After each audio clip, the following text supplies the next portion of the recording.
بسم اللہ الرحمن الرحیم۔ جب حضرت صلی اللہ علیہ وآلہ وسلم کی وفات ہو گئی، ابو بکر رضی اللہ تعالیٰ عنہ اپنے گھر سے جو سخت میں تھا گھوڑے پر سوار ہو کر آئے اور اترتے ہی مسجد میں تشریف لے گئے۔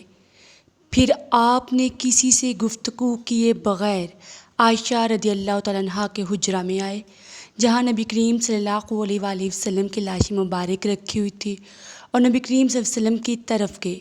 حضور اکرم صلی اللہ علیہ وآلہ وسلم کو برد حبرہ یمن کی بنی ہوئی دھاری دار چادر سے ڈھانک دیا گیا تھا۔ پھر آپ نے حضور نبی کریم صلی اللہ علیہ وآلہ وسلم کا چہرہ مبارک کھولا اور جھک کر اس کا بوسہ لیا اور رونے لگے۔ آپ نے کہا، میرے ماں باپ آپ پر قربان ہوں، اے اللہ کے نبی، اللہ تعالیٰ دو موتیں آپ پر کبھی جمع نہیں کرے گا، سو ایک موت کے جو آپ کے مقدر میں تھی، سو آپ وفات پا چکے۔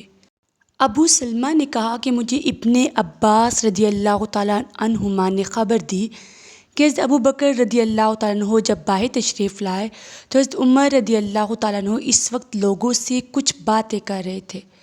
حضرت صدیق اکبر رضی اللہ تعالیٰ عنہ نے فرمایا کہ بیٹھ جاؤ، لیکن حضرت عمر رضی اللہ تعالیٰ عنہ نہ مانے۔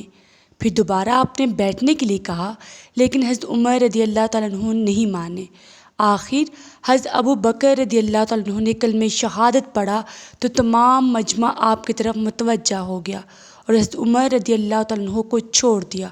آپ نے فرمایا، اما بعد، اگر کوئی شخص تم میں سے محمد صلی اللہ علیہ وآلہ وسلم کی عبادت کرتا تھا تو اسے معلوم ہونا چاہیے کہ محمد صلی اللہ علیہ وآلہ وسلم کی وفات ہو چکی، اور اگر کوئی اللہ کی عبادت کرتا ہے تو اللہ باقی رہنے والا ہے، کبھی وہ مرنے والا نہیں۔ اللہ پاک نے فرمایا ہے، اور محمد صرف اللہ کے رسول ہیں، اور بہت سے رسول اس سے پہلے بھی گزر چکے ہیں۔ الشاکرین تک آپ نے آیت تلاوت کی۔ قسم اللہ کی، ایسا معلوم ہوا کہ ابو بکر رضی اللہ تعالیٰ عنہ کے آیت کی تلاوت سے پہلے جیسے لوگوں کو معلوم ہی نہ تھا کہ آیت بھی اللہ پاک نے قرآن مجید میں اتاری ہے۔ اب تمام صحابہ نے یہ آیت آپ سے سیکھ لی، پھر تو ہر شخص کی زبان پر یہی آیت تھی۔ صحیح بخاری احادیث نمبر 1241۔ یہ تمام احادیث اتھینٹک ذرائع سے لی گئی ہیں۔ اگر آپ کو شک ہو تو آپ صحیح بخاری سے اس حدیث کو کنفرم کر سکتے ہیں۔ ایک شخص کی وفات ہو گئی، رسول اللہ صلی اللہ علیہ وآلہ وسلم اس کی عیادت کو جایا کرتے تھے۔ چونکہ ان کا انتقال رات میں ہوا تھا، اس لیے رات ہی میں لوگوں نے انہیں دفن کر دیا، اور جب صبح ہوئی تو حضور صلی اللہ علیہ وآلہ وسلم کو خبر دی۔ آپ صلی اللہ علیہ وآلہ وسلم نے فرمایا کہ جنازہ تیار ہوتے وقت مجھے بتانے میں کیا رکاوٹ تھی؟ لوگوں نے کہا کہ رات تھی اور اندھیرا بھی تھا، اس لیے ہم نے مناسب نہیں سمجھا کہیں آپ کو تکلیف ہو۔ پھر حضور کریم صلی اللہ علیہ وآلہ وسلم اس کی قبر پر تشریف لائے اور نماز پڑھی۔ صحیح بخاری احادیث مبارکہ 1247۔ جب رسول اللہ صلی اللہ علیہ وآلہ وسلم کی بیٹی زینب یا ام کلثوم رضی اللہ تعالیٰ عنہما کی وفات ہوئی، آپ وہاں تشریف لائے اور فرمایا کہ 3 یا 5 مرتبہ غسل دے دو، اور اگر مناسب سمجھو تو اس سے بھی زیادہ دے سکتی ہو۔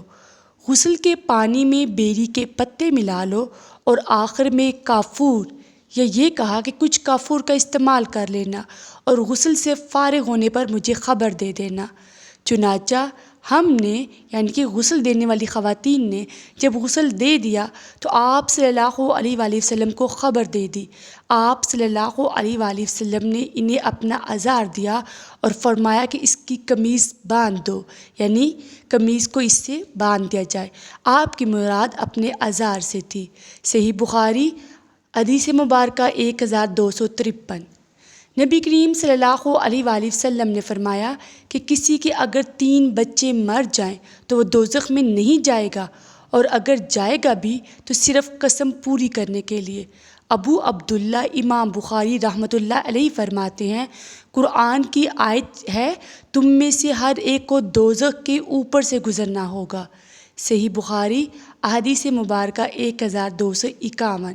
حضور نبی کریم صلی اللہ علیہ وآلہ وسلم کی شہزادی کی وفات کے بعد ان کو غسل دینے کے بعد حضور نبی کریم صلی اللہ علیہ وسلم کی بیٹی کے سر کے بال گوند کر ان کی 3 چوٹیاں کر دی، اور وکیع نے سفیان سے یوں روایت کی ہے، ایک پیشانی کی طرف کے بالوں کی چوٹی اور 2 ادھر ادھر کے بالوں کی۔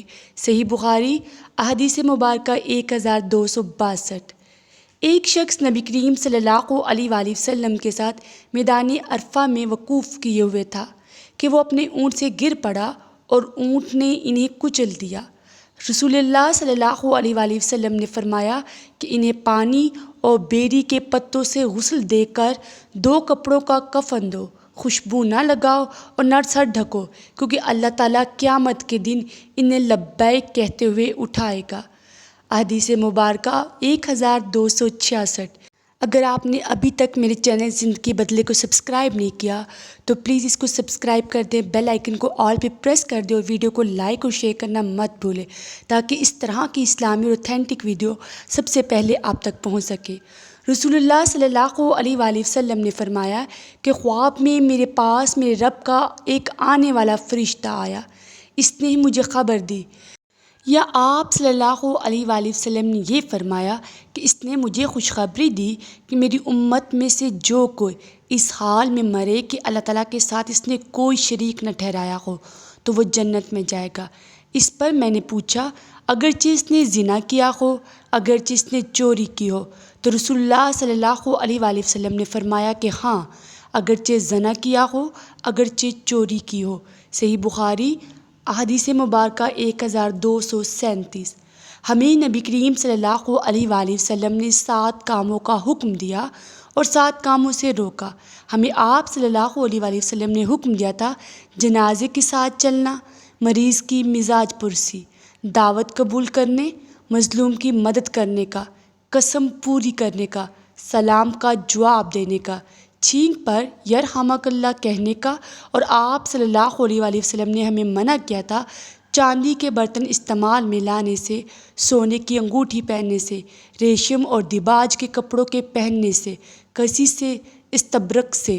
اس طرح کی مزید اسلامک ویڈیوز دیکھنے کے لیے سبسکرائب کریں۔ زندگی بدلے۔ جزاک اللہ خیرہ۔